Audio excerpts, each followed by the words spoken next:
bit slow. My name is Kaylin Staker, and I'm doing my giant project on Thomas Aquinas. Thomas Aquinas was one of the most influential philosophers and also the father of Thomism. Aquinas was born in Roccasecca in 1225 to the Count Landulf of Aquino and Theodora, the Countess of Theet. As was normal for sons of southern Italian nobility, from birth, the family intended for Aquinas to enter in the abbacy. At age 5, Aquinas attended Stadium General in Naples. Here he learned arithmetic, geometry, astronomy, music, and others.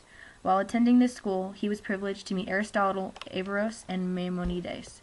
At age 19, Aquinas decided to join the Dominican order, even though his family wanted him to become a Benedict monk. After much struggle with his family, he joined the Dominican order in 1252. Aquinas went to Paris to study his master's degree in theology in the spring of 1256.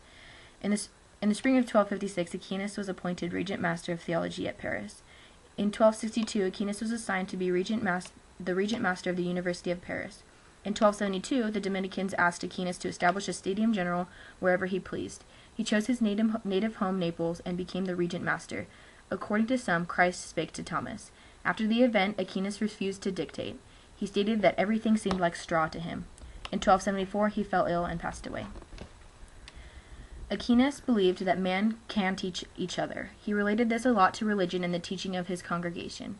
He believed that we all have the knowledge that we need, but we have to acquire it by acting. He taught that we all have certain talents and abilities, but we must be trained to have the actual skill. A boy may have the aptitude to be a surgeon, but without the proper training, he will not develop the skills necessary to be a good surgeon. Aquinas taught that knowledge is built on other bits of knowledge. Thomas recognized that there are within our minds from the beginning certain seeds of knowledge. These are the first conceptions of the mind. These are known right away by the light of the active mind when it is first presented with mental images abstracted from the senses. These first conceptions may be complex axioms, by which he means general truths that are mental expressed in a statement containing subject and predicate, or non-complex notions such as the meaning of being. This was said by Donahue. Aquinas believed that there are two methods of learning. Of the two, the better one is independent learning or discovery. This includes the child who teaches himself how to read or how to play a musical instrument. He thought that the child that was able to do these things had more brain power than a child that was not inclined to do the discovery method of learning. Aquinas believed that we as teachers should model our teaching methods after the natural way that we learn.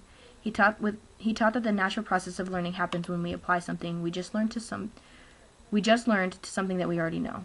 Our job is to help students make the connection of what they just learned to what they already know, to help them build their knowledge. While he ultimately believes that education is up to the student to learn, it is the teacher's job to guide them to the knowledge they need to acquire. Thomas Aquinas' teaching methods are used today in many different ways. I like to incorporate his teaching in my teaching methods. I think that his religious teachings fall in line with how we teach in the church. We spend a lot of time allowing the people in the church discovering their testimonies of Christ. We take their faith and understanding and build upon it. It also goes along with the saying of line upon line, because we are not given anything and expected to understand it unless we have prior knowledge of it. In the classroom, I am wanting to use the discovery method for my students to learn. I think the best way for them to learn is to find out which is the best way to do things.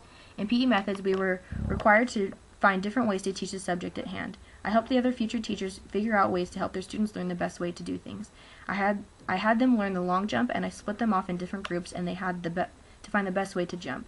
I think that if kids have to use their common sense to figure out things, they are more likely to remember it in the future.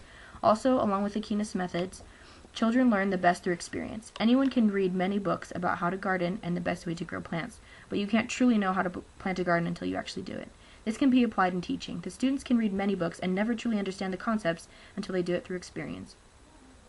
If the student can find these things out on their own, they are more likely to retain information. I am excited to incorporate Aquinas' ideas into my teachings.